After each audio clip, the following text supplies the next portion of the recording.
Hi guys, welcome to another video by AntiquesArena. My name's Walter O'Neill and I got a film for you today. A gentleman named Gary, really nice man, came down to see me at the shop a few days ago and he's brought me a super haul. I've got gold, I got silver, I got coins, I got antiques. You're really gonna be in for a treat on this film, guys. It's a load of stuff, so I suggest you watch to the end because you really don't want to miss anything. Some beautiful pieces. I'm going to give you a pan over it all. I'm going to do some photographs so you can see it all. You will get to see what it's all worth. But let's get started. I'll get the pan over done and then we'll talk about each piece individually. I really hope you enjoy, guys, because I tell you what, it's some beautiful stuff here. Before I continue, I'm not going to price individually every item. Everything on this table, it owes me a lot of money. £330, give or take a couple of pounds, guys. So it haven't come in for nothing, but I tell you what, worth every penny.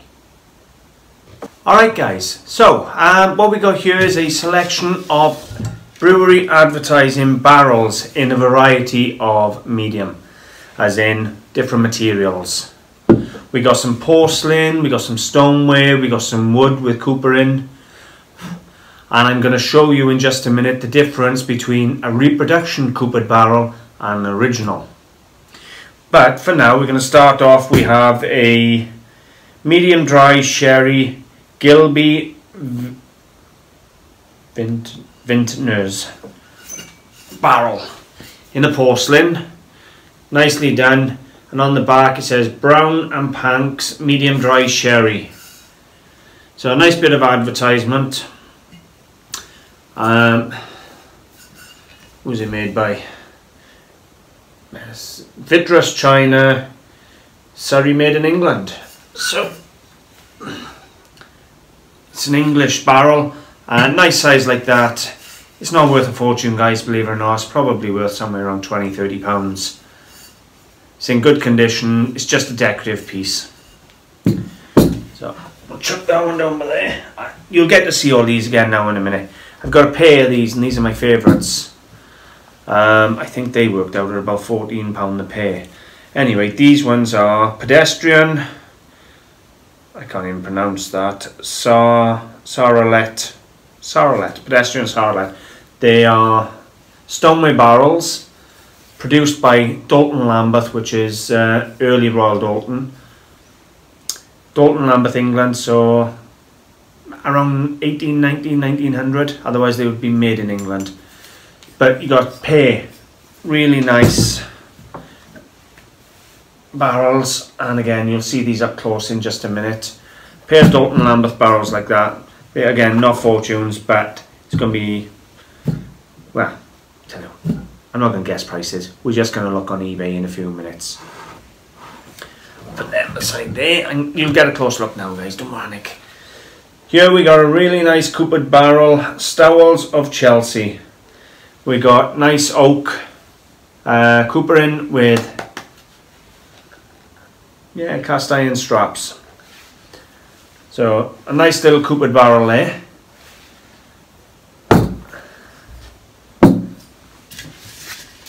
Here we have another coopered barrel, Stowells of Chelsea again, so I think it's the same make, or same company, yeah, Stowells of Chelsea, only this one is a reproduction.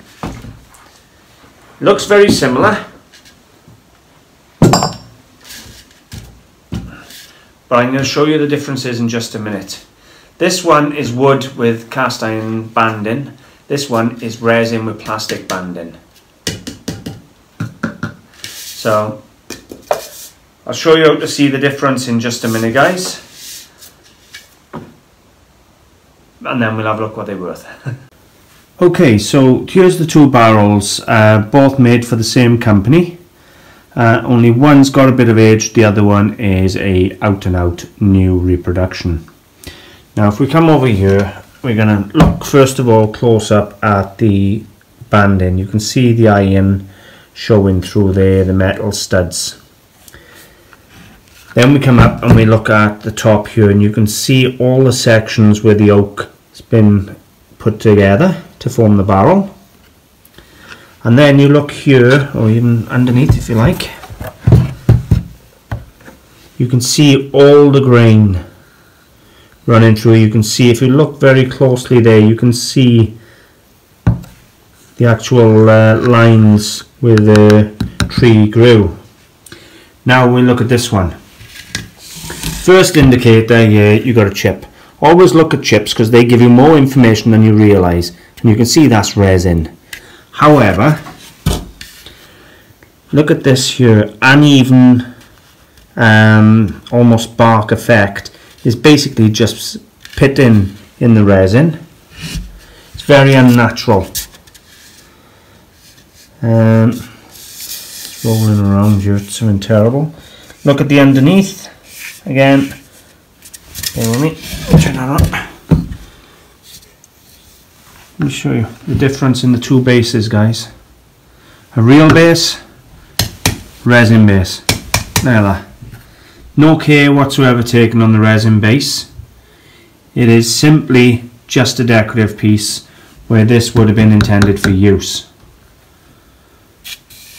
But anytime you got this pit in, you know, when you can see the chipping on the plastic, on the banding. Once you've seen it, it's very easy to distinguish. Let me show you the difference in the grain, side on, next to each other. Bear with me, sorry about the jumping of the film, guys. It's hard to do it one-handed and handle these. So, take a look at the difference in the grains. You can see all the unnatural pitting and that in this one versus the actual genuine grain and wear in this one.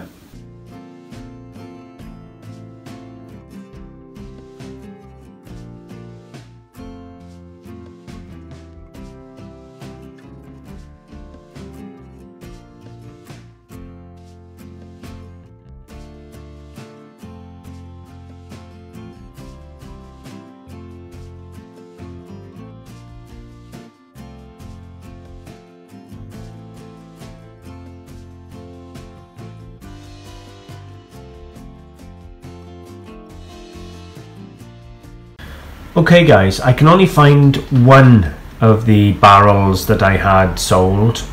This one comes with a stand. So it's the same barrel, it's got the same printing. So there's the printing. Same printing as mine, same size. But this one's got the wrought iron stand, and this one's sold for £29 for one. So I should get 30, maybe 40 for the pair without the stands. So that's alright, I don't mind that. Now what I've done, just to give you an idea, I've had a look, and there's a website. There's the website I'm using. So if anybody wants to visit the website, I'm sure they have other marks. And I thought I'd call up the Royal Doulton marks. Start at the top. Just give you a little look at some of the marks. So and the dates. So you got some of the Doulton Burslem and that, but what we got on the barrel is the Doulton Lambeth. As I said to you yesterday, England's added after 1891. On majority of pieces, made in England then was added somewhere around 1900 or 1910. However, I've just learned something myself, if you bear with me. You got Doulton Lambeth here, which is 1858 to 1910. But they used Doulton Lambeth England all the way through to 1956 from 1891. Now I thought that would have been changed to Doulton Lambeth made in England, but obviously not. So there we go. How accurate this dating is, I would assume is pretty accurate, to be totally honest with you, but I haven't checked it with my reference books in the house. You're not going to go far wrong, to be totally honest with you.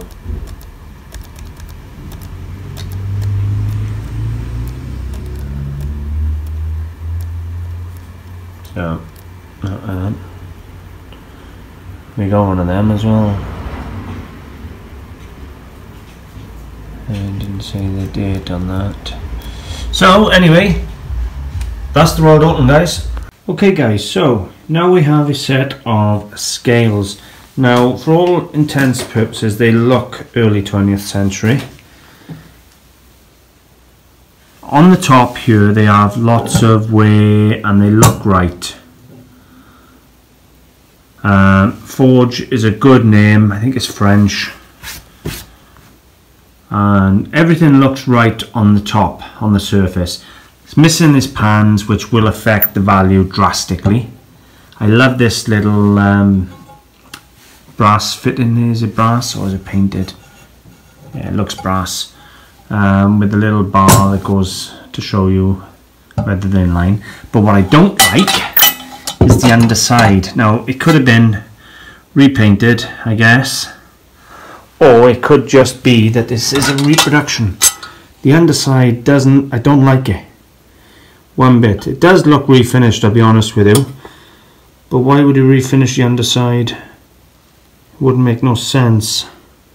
So I'm not 100% yet on this. Now I know the company, they make some good gear, and this is quite really good quality.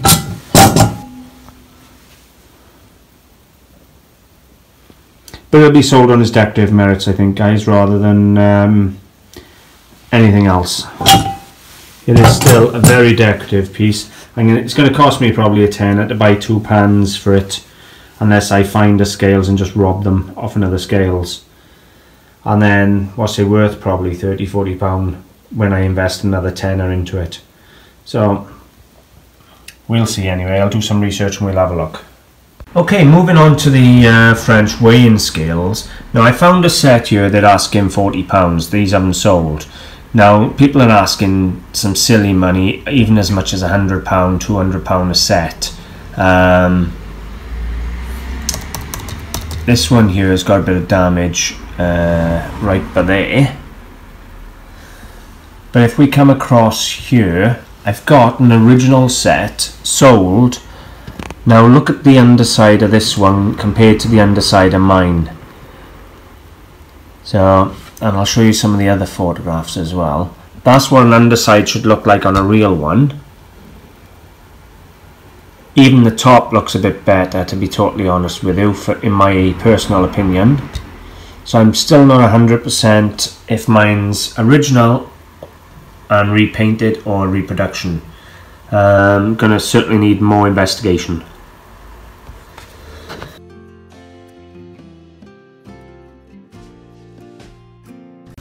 Okay guys, so let's get started on the silver. Here we have a beautiful set of 6, all boxed up, full set of hallmarks on the reverse. There we go, set of hallmarks on the bowl, hopefully you can see that. I'll splice in photographs of this lot at the end. These are a good gauge, nice heavyweight, beautiful pattern to them, and they're boxed, which always helps. We've got a beautiful brush. Do you know, it's never ever been used. Look how clean that is. And do you know the sad part? It's going to be destroyed. Nobody whatsoever buys these brushes anymore. Well, I say that, I can never sell them. Let's put it that way. Now, I done a video the other, well, I say about a month, 2 months ago. I don't know, a while back anyway. And what I done, it was an experiment, and I actually ripped some brushes apart and some mirrors apart to give you an idea of the weight of silver inside this, because this is all fully loaded in the handle and you got all the wood and everything. So if you're interested in knowing how much silver mass in these, go and have a hunt through my videos, and I've done some experiments showing you guys what sort of money's worth of silver's in them. And I tell you, one that you'll be shocked with is the mirrors. That way you'll be surprised. You can earn some really good money on the mirrors, because people do sell them a lot less than what they're worth. Right, next we have a heavy gauge cigarette case. Now these don't normally go much above scrap, to be honest with you, and it is a little dented. It's got a few dents on it. It is an Art Deco one. However, I've paid full scrap for this, so I'll probably chuck £10 or £20 above the scrap, and if I can't get it, I'll just weigh it in myself. It ain't the end of the world. These I do well on, guys, is a nice antique solid silver etched bangle, and it's a thick one. Always do well on these. It is a fully hallmarked one right by there, hopefully you can see it. But they sell. Well, we'll have a look at the prices of these. But on some of this stuff, you know, I've bought in, it's probably going to go in the melting pot. My profit then will come on things like this that will be saleable. I've had another load of spoons. Good variety of spoons. They are all solid silver. And there's a really good mix. And there was one collectible rat tail in here I saw. There it is. Now they call them rat tails because if you look at the bowl there, it looks like a rat's tail. Now if you can get an 18th century rat tail spoon, you're talking good money. Some of them have sold for one spoon on Sotheby's and Christie's for over £1,000 for one spoon if it's a rat tail. So if you ever get a rat tail, big rat tail spoon, check the date and then go online, check their auction results for what they're selling. Now there's some good weight here. Unfortunately, a lot of them are going to end up in the melting pot, but I'll offer them out first in the shop. I'll just be a few pound above their spot price, to be honest with you, and we'll go from there. But it's a good weight there of spoons. You got these two spoons here. Now I don't know. Well, this one looks to be as if it was made all bent around and that, like I don't know, like an invalid spoon type thing.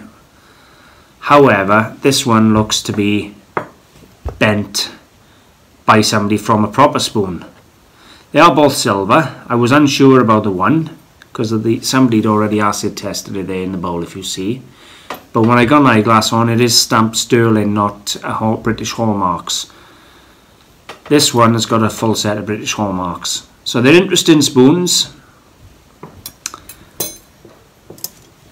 I haven't got a clue what they're worth. We'll look it up. Next piece, guys, we've got a really nice, let me check the hallmarks. Birmingham hallmarked, solid silver pepperette. Nice little piece, good thick gauge. Does the top come off? He asks. No. It's supposed to. Oh, there you go. It's a pull, not a twist. First time I'm going through it as well, guys. Hallmarks are right by there. But I'll get some photographs for you for all this lot, don't panic. Next two pieces, guys. They're not silver, but they are collectible.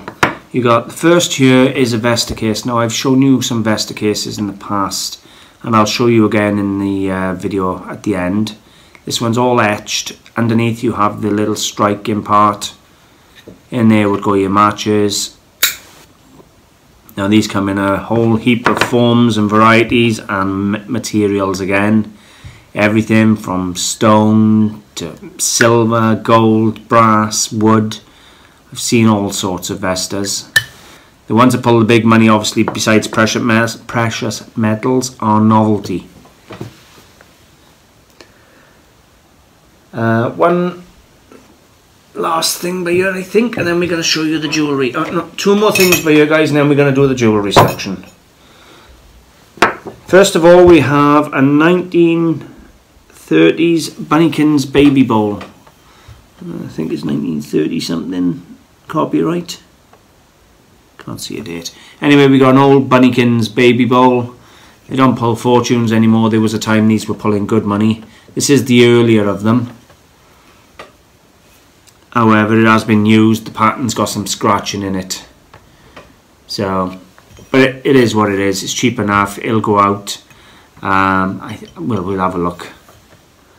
Barbara Vernos. So we'll have a look anyway, see what they're pulling on eBay in a minute. Now for my favourite item, guys. This is a piece of trench art. It's a letter opener and it's dated 1914-1916. and I'm going to do a bit of research on this to find out what I can find out about it. It's absolutely beautiful.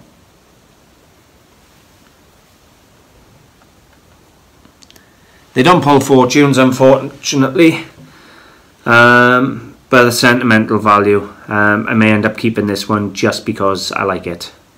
So we'll see how it goes. But I've got the coins to show you, and I've got the jewellery section next, guys. So stay tuned. Whatever you do, I got some amazing jewellery.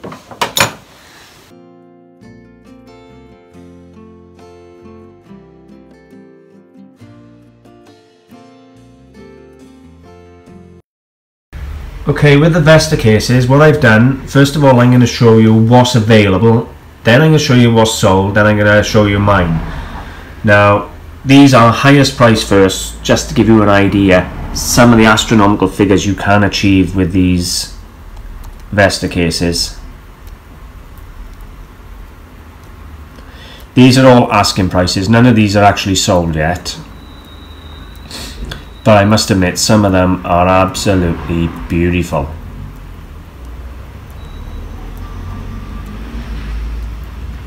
Most of them are in silver, enamel, hand painted, gold, and so forth. And some of them I wouldn't expect to pull the money they're asking, but they're asking it for a reason.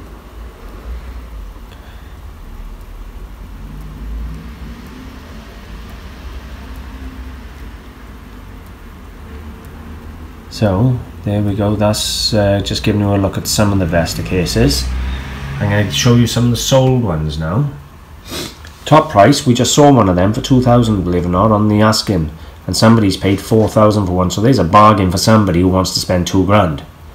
You can buy it, relist it, job done, get it back on, because they had 4,000. Now 1,500 for a gold one, 820 for a 9 carat gold, 18 carat gold for 1,000.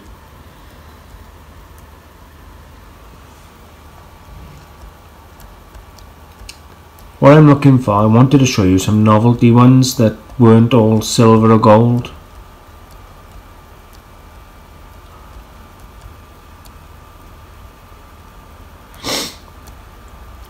Sterling silver bullet, I haven't seen one of them before. Oh, look at that, it's a sovereign holder as well. That's cool. So there are some really nice ones. That's beautiful. That's agate, solid silver and agate. Absolutely beautiful. A little whistle, a car. So you can see some of the monies these are pulling. However, let's go and have a look at what mine are likely to achieve. These were as close, excuse me, sorry guys. These were as close to what I could find as possible, and they were 20 quid to pay. So for my two, I'm looking at about 10, 12 pound each, maybe 15 pound each in the shop. I'm not talking fortunes, guys. And there are others cheaper than this as well. Okay guys, so here we go. We got a beautiful 9 carat gold special Nan necklace. Doesn't weigh a lot at all, but it'll sell purely for the pendant. The chain's quite thin. We have a beautiful cubic zirconian solid silver necklace and earring set. Really is pretty. So this will all come now ready for Christmas for me. As you know, I'm saving up all my jewellery for Christmas as much as I can, or hoarding it. This looks like a bit of modern amber set in sterling silver. I don't know, it's quite a dark piece, this one, so I hope you can see it. It's quite a browny amber.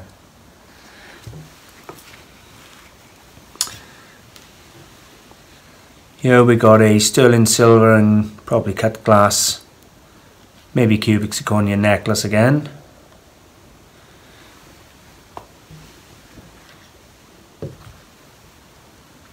It's a nice pair of silver heart earrings with a bit of abalone shell. And I think that's the Star of David, looking at it. Right then, bear with me guys, let's show you some of this stuff. We got a pair of these almost Macintosh design earrings. They may be, I haven't looked under an eyeglass yet. But they're Macintosh design, whether they're old or new I don't know yet. We have a variety of silver rings. Got a whole selection of rings to show you. This one here I quite like. It's a spinner and it's huge. So the centre spins. I seem to do alright with spinning rings. So, and the fact it's a very big size helps. This one here is gilded silver. It's gold on silver guys, which is just plated silver. And no doubt just a piece of glass. But as a dress ring it looks the part. This one here is just a solid band. I'm not even sure it's a ring. Could be used on like a walking stick or anything like that. It's so thick and so wide, I'm not 100% sure that's a ring. I think that could be a ring, but it could also be a band of some sort of stick. So, but it'll probably be sold as a ring. Again, another ring. Now this one, we tested up in the shop. And we tested it as gold, but it's got a stamp on it of 823, which I've never seen before. And that's not a diamond, we tested that. That's a bit of glass or cubic zirconia. But it is testing as gold, so that's a curio one, that one is, guys. A little, again, it's an older one. Silver ring with some red stones, possibly garnets, because of the age.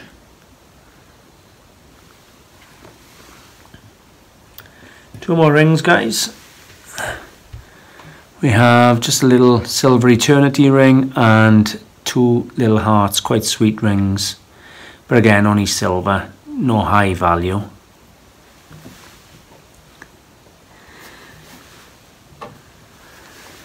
We've got a silver, very worn silver St. Christopher, which may end up in my scrap pile, to be honest with you. It's that worn.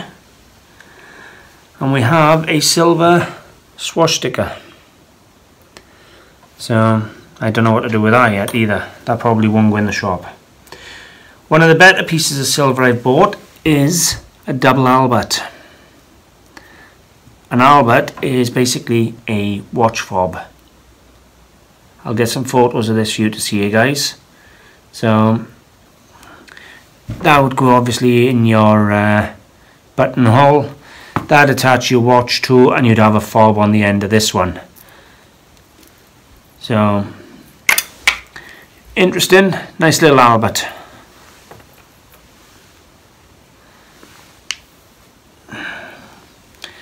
This one here, it looks gold, I know, but it's not.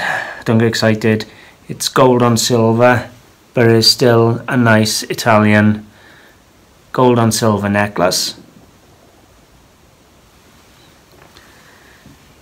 We have just a very basic cubic zirconia necklace, guys. And then the three pieces of gold here, absolutely stunning pieces. I'm going to show you these. We have a large 9-carat gold wedding band, and it is quite a large one.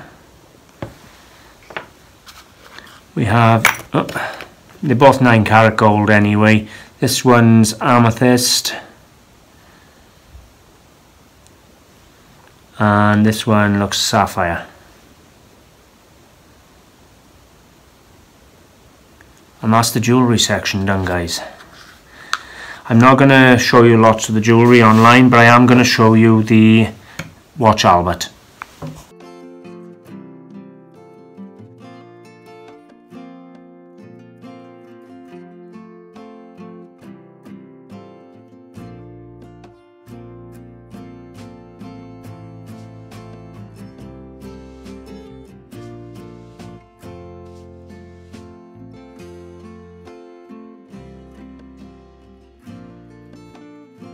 Final lot, guys, of this film is a load of crowns. There's 173 of them here. Now they're all literally mint sealed, never out of their packets, and he's dated every single one of them for me. They're not all in the same cases. They're all Queen Elizabeth II and Philip silver wedding. It's 1972 in that entire case. This entire case is 1977 Jubilee. They're not all green. You got the green ones, and you've got the red packet. What are these? Again, more 1977 crowns. As I say, they're all immaculate mint and circulated. What have we got here? 1981 Charles and Diana crowns. A couple of different colour cases. Royal Wedding, 1981. So you had all those. These ones again, 1977 crowns. There's a lot of the same year, so I'm going to be busy selling lots and lots of the same, to be honest with these. But I do well with coins, as you know. Again, 1977 crowns again. But let's be honest, I can go to a car boot sale and say £1 each, and they're all going to go in one day, in the condition they're in, if I want to. These are 1980 Queen Mother crowns.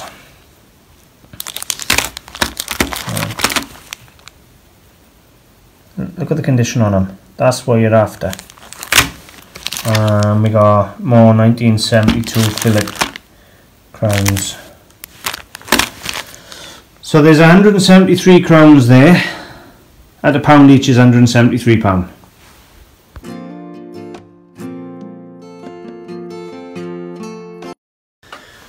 Well, I don't know what you think. £330 give or take. I think it was either £330 or £335. I can't quite remember, but that's about where we're at. Sounds a lot of money, but I tell you what, I've had some beautiful, beautiful pieces for that money. These are going to be either a quick seller or a slow seller. I'm either going to take them to a car boot sale, a busy car boot sale, and sell them all in one day to a dealer for £1 each, and then he can sell them on £2 each and take his time with them. I haven't decided yet. The jewellery is perfect. Christmas isn't that far away. My shop needs as much jewellery as possible. As you know, last year I sold out of jewellery. I couldn't get enough. And when it comes in at the monies I'm paying, fair play Gary, he was a really nice man, and he came in and he said he wanted a bit above scrap price. So we had a look what scrap prices were, and that's pretty much what we done, or just a little bit over. If it come to £27 in scrap, we'd call it £30. So we had a little bit above the bullion as well. But I've got the decorative value, the resale value, and I can still fall back and scrap the stuff if I couldn't sell it or if I needed the money. Now I know my own way of buying is to buy under scrap, so if you have to weigh in, you still at least make something. And I've done videos telling you on how to do that. But fair play, he drove for hours to come and see me. He brought all the stuff to me. I didn't have to go outside the door. It's ready stock. None of it was rubbish. There is no rubbish here. It is all real top quality, good quality gear that I can sell. So I had to play fair. He could have taken this anyway and sold it. He wanted to raise a bit of money to go to a coin fair and invest into a coin. I'm happy. I didn't have any serious coins in the shop, nothing that he'd buy apart from some hammers. Now he don't do hammers. So I was happy with what I've bought. Hopefully he's happy with what he's bought. Hopefully you are happy with having a look at this lot. Amazing haul. Not many people get a haul this good, and I seem to be having them every week. So that shop was a hell of an investment, guys, I must admit. I'm going to leave it there. I really hope you've enjoyed having a look at these pieces. I will splice in photographs and things like that, and don't forget we got all the valuations that I had to look for. So guys, thank you very much for watching. I'll say bye for now. You'll find me on Facebook, I have a page and a group, Antiques Arena. You'll find me on my own website, antiquesarena.co.uk and antiquesarena.com. Start that again. You'll find me on eBay. I have an eBay shop, Antiques Arena Clearance. Make sure you add the word clearance, guys, or it's not me. I have some amazing things on there, and don't be afraid to make me an offer. I'm always willing to take an offer. I buy in cheap, and I'm always happy to take an offer. Other than that, you can come see me in my shop. It's Antiques Arena, 78 Oxford Street, Mountain Ash, Charlie Foxtrot, 45, 3 Hotel Bravo. Guys, thanks for watching.